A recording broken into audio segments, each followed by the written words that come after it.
வணக்கம்ங்க. பருப்பு உருண்டை குழம்பு எப்படி பண்ணுறதுன்னு பார்க்கலாம். முதல்ல கடாய் எடுத்துக்கோங்க. அதில் எண்ணெய் போட்டு காஞ்சதும் கடுகு போட்டு பொரிஞ்சதும் அதுக்கப்புறம் கடலப்பருப்பு உளுத்தம் பருப்பு போட்டு வதக்கிக்கோங்க. அப்புறம் ஜீரகம் வெந்தயம் போட்டு நல்லா வதக்குங்க. இதெல்லாம் வதங்கினதுக்கப்புறம் வெங்காயத்தை சின்ன சின்னதாக நறுக்கி போட்டுக்கோங்க. கூடவே பூண்டும் போட்டுக்கோங்க. அப்புறம் கருவேப்பிலை போட்டு நல்லா வதக்குங்க. இதெல்லாம் வதங்கினதுக்கப்புறம் தக்காளியும் சேர்த்துக்கோங்க. தக்காளி சேர்த்ததும் உப்பு மஞ்சத்தூள் போட்டு நல்லா வதக்குங்க. அப்புறம் தேவையான காரத்துக்கு ஏற்ற மிளகாத்தூள் தனியாத்தூள் இதெல்லாம் போட்டு நல்லா வதக்கிக்கோங்க. இதை நல்லா வதங்கினதுக்கப்புறம் பாருங்கள், இதெல்லாம் இந்த மாதிரி நல்லா வதங்கி வரணும். வதங்கினதுக்கப்புறம் புளிக்கரைசல் இருக்குது இல்லைங்களா, அதையும் இதில் ஊற்றி கொதிக்க விட்டுருங்க.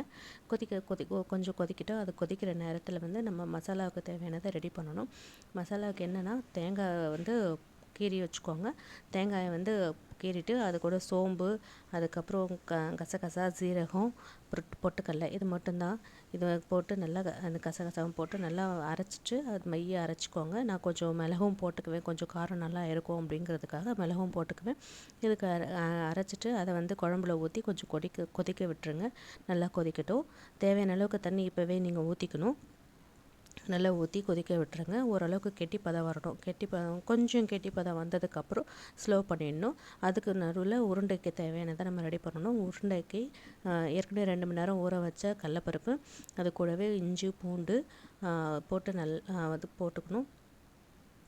ஜீரகம், அப்புறம் சோம்பு இதையும் போட்டுக்கணும். மிளகு ஒரு 2 அப்புறம் இதுக்கு தேவையான உப்பு போட்டு தான் ஆகணும். காரத்துக்கு மிளகாயும் போட்டுக்கணும். போட்டு அப்புறம் வெங்காயம் போடுறத மறந்துடாதீங்க. ஏன்னா இது பருப்புங்கிறதுனால கண்டிப்பாக வாயு பிரச்சனை வரும். அதனால் நீங்கள் பெருங்காயத்தையும் போட்டுக்கோங்க.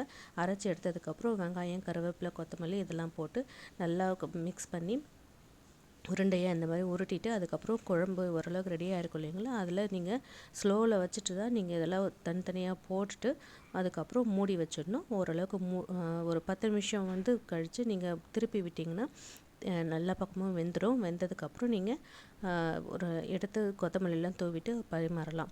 பாருங்கள், இந்த மாதிரி திருப்பி